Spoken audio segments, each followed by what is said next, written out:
So hello guys, welcome back to my channel. तो कैसे हैं आप लोग? तो let's get started with the Bank Nifty analysis. आज हम डिस्कस करेंगे एज यूजुअल कि सबसे पहले अपन आज की ट्रेड्स डिस्कस करेंगे, कहाँ हमने आज ट्रेड ली, कितना एसेट लिया, कितना टारगेट लिया और कल के लिए हमारी क्या प्लानिंग रह सकती है। एज यू नो कल फ्राइडे है, last day of the week.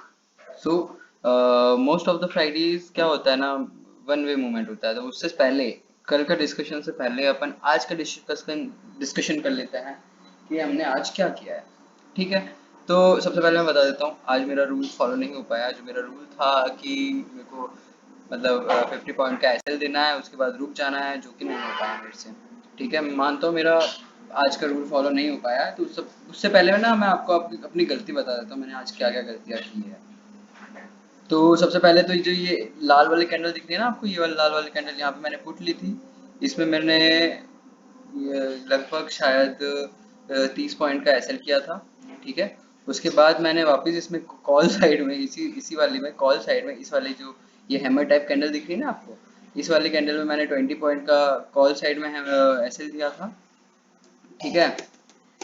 तो मेरा टोटल 50 पॉइंट का एसएल हो चुका था। उसके बाद मैंने अपना रूल्स फॉलो नहीं किया और जो है 30 पॉइंट्स मतलब आई मीन 50 पॉइंट्स का जो एसएल पर डे वाला रूल है वो मैंने फॉलो नहीं किया।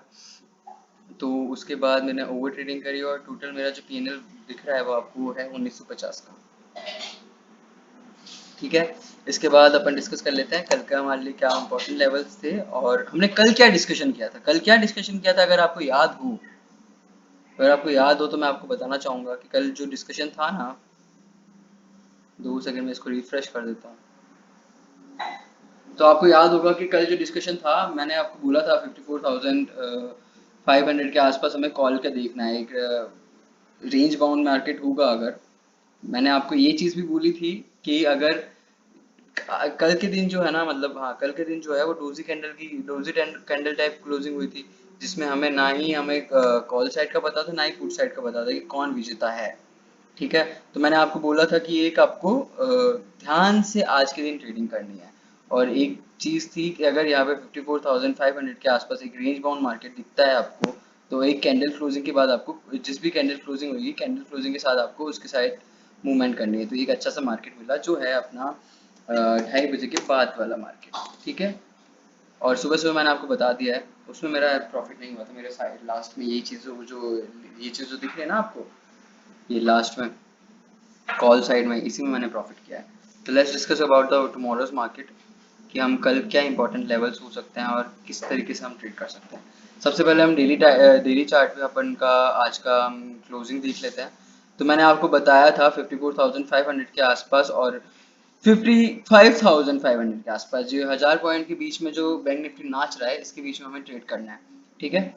तो हमें मैंने आपको ये चीज़ भी बताई थी, अगर डेली टाइम फ्रेम पे मार्केट या तो इस जोन में हो, मतलब ये जोन मतलब रेजिस्टेंस के जोन में हो या सपोर्ट के जोन में हो, तो इन्हीं के आसपास हमें ट्रेड्स लेनी है। और इन्हीं के आसपास हमें अच्छी सी ट्रेड्स भी मिलती है अगर आप पूरे दिन मार्केट में बैठते हो। पूरे दिन बैठने की जरूरत नहीं है आपको, या तो आप मॉर्निंग हाफ में बैठ जाओ या सेकंड हाफ में बैठ जाओ। सेकंड हाफ जो होता है वो 1-1:30 बजे के बाद होता है। ठीक है। अगर बीच में बैठोगे तो आप लॉस ही दोगे। अगर आप ऑप्शन बायर हो तो आपको डेफिनेटली लॉस ही होगा। ठीक है। ये मेरा 3 साल का एक्सपीरियंस बोलता है कि अगर आप ऑप्शन बायर हो और पूरे दिन मार्केट में बैठते हो तो आप कुछ नहीं कर पाओगे। जो सुबह आपने प्रॉफिट लिया है वही आप कैच कर पाओगे लास्ट में, या तो आप मेजर जो आपका बड़ा लॉस होता है, जो आपका 6-7 दिन का स्टॉप लॉस या फिर महीने भर का प्रॉफिट लेके चला जाता है, वैसा दिन चला जाता है। ठीक है। इसी चीज़ में आपको ध्यान रखना है। ठीक है। तो सबसे अपन डिस्कस कर लेते हैं आप कल के दिन हम क्या लेवल्स को ध्यान रखना है और किस तरीके से अपन को कल के दिन ट्रेड्स करनी है। तो जो आज की कैंडल क्लोज हुई है वो हैमर कैंडल, लगभग हैमर कैंडल टाइप क्लोज हुई है। ठीक है। हैमर कैंडल का मतलब क्या है और हैमर कैंडल कहाँ बनी है, ये इंपॉर्टेंट जोन है। हैमर कैंडल कहाँ बनी है, हमारा जो रेंज बन रही है ना, उस जगह पे हैमर कैंडल बनी है और उससे पहले हमारी डूजी कैंडल बनी है। तो हम 15 मिनट के टाइम फ्रेम पे जाएंगे और उससे पहले अपन फाइंड आउट कर लेंगे कि कल के लिए क्या इंपॉर्टेंट जोन्स हैं। सबसे पहला रेजिस्टेंस जो हमें देखने को मिल रहा है वो है 55,000 का। अगर 55,000 के आसपास हमें वापस सेलिंग अपॉर्चुनिटी मिलती है तो वहाँ पे हम सेलिंग लेंगे, मतलब पुट साइड की एक बार ट्रेड देखेंगे सुबह सुबह के मोमेंट के हिसाब से। ठीक है। और कल के दिन फ्राइडे है, आपको ध्यान से ही ट्रेड करना है, ठीक है। छोटे से ट्रेडिंग जो भी आप क्वांटिटी लेते हो उसका 25% ही ट्रेड लो, क्योंकि जब तक बैंक निफ्टी रेंज में है तब तक आपको अपना 1/4 आपको ट्रेड करना है। आपको फुल क्वांटिटी के साथ, फुल क्वांटिटी जो अभी आप ट्रेड करते हो अपने कॉन्फिडेंस के साथ, उसका चौथा गुना जो होगा ना, डिवाइड बाय 4 कर दो उसको, उतना ही आपको ट्रेड करना है, ठीक है। अगर आप 4 लॉट ट्रेड कर दो तो ऐसे टाइम पे आपको एक ही लॉट से ट्रेड करना है, जब तक ये इस कचरा जोन से 55-500 या 54-500 के नीचे या ऊपर नहीं निकलता है, ठीक है। तो पहली ट्रेड तो अपनी यही है कि अगर 55,000 के आसपास से होके 55,888 के ऊपर निकल जाता है मार्केट, तो हमें कॉल साइड देखना है। और 54,400 के आसपास अगर मार्केट इसके नीचे जाता है तो हमें एक पुट साइड की ट्रेड देखनी है। So that is it guys, आज की ट्रेडिंग, आज का एनालिसिस इतना कुछ है नहीं क्योंकि I am not confident enough. That is it. Please like and subscribe and hit the subscribe button. और आपको लेवल ध्यान रखना है 55,000 का और 54,000 का। जब तक इसका हाई या लो नहीं निकलता आपको ट्रेड ना लो तो बेटर है।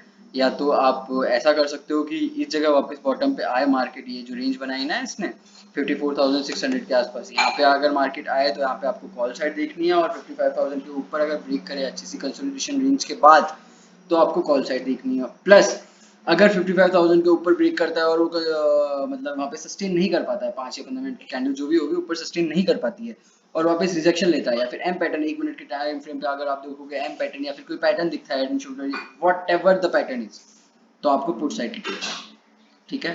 दो ही लेवल है, 55,000 एंड 55,600, दैट इज इट। यही आपको ध्यान में रखना है और इसी के हिसाब से आपको ट्रेड लेनी है। इसके अलावा अगर आप बीच में कहीं पे भी ट्रेड लेते हो तो that is not in my analysis. And remember there are only 4 stages in trading। जैसे आप अगर कोई कोर्सेज करते हो, कोई बिजनेस करते हो, कोई एंटरप्रेन्योरशिप करते हो, तो आपको स्टेजेस याद रखने हैं कि आप किस स्टेज पे हो। तो ट्रेडिंग में 4 स्टेजेस होते हैं। कितने स्टेजेस होते हैं? 4 स्टेजेस। पहला स्टेज क्या होता है आपका? पहला स्टेज क्या होता है आपका?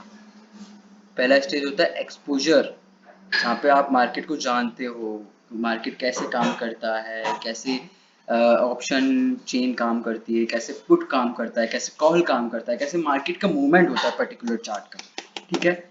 सेकंड सेकंड पॉइंट क्या होता है आपका? सेकंड पॉइंट होता है आप उस मार्केट में गलतियां करते हो, ठीक है। आप उस मार्केट में मिस्टेक्स करते हो कि यार मैंने यहाँ पे ट्रेड लिया, आपने सारी थ्योरेटिकल चीज समझने के बाद आप वहाँ पे गलतियां करोगे कि यार ये मैंने यहाँ पे गलत ले लिया, यहाँ पे मैंने गलत ले लिया, यहाँ पे मैंने गलत ले लिया। ये जो टाइम फ्रेम मैं बता रहा हूँ, एक साल में आपको पता चल पाएगा कि हाँ ये गलती करी, ये गलती करी, ये गलती करी, ये स्ट्रेटेजी बनाई, ऐसी स्ट्रेटेजी बनानी चाहिए थी, ऐसे करना चाहिए था, वैसे करना चाहिए था, ठीक है। सेकंड ये है, रूल्स बनाते हो, स्ट्रेटेजी बनाते हो। और अगर आप जब थर्ड स्टेज पे पहुंचते हो, थर्ड स्टेज क्या होता है?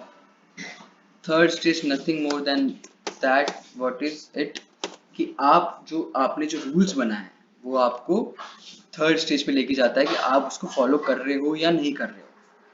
उसके बाद जाके आपका पास फोर्थ स्टेज आता है। फोर्थ स्टेज वो है जहां पे आप अपने रूल्स को फॉलो करके प्रॉफिटेबल मंथ निकालते हो, ठीक है। तो I think most of you are from stage third. उससे पहले आपको स्टेज हो तो आप मेरे को मैसेज करो, डीएम करो, I will help you to getting out of that stage and help you to get you build your own strategies. So that is it guys, thank you and let's meet on Sunday। Okay, Sunday को मैं video डालूंगा अगले week. Bye. देखो मैंने बोला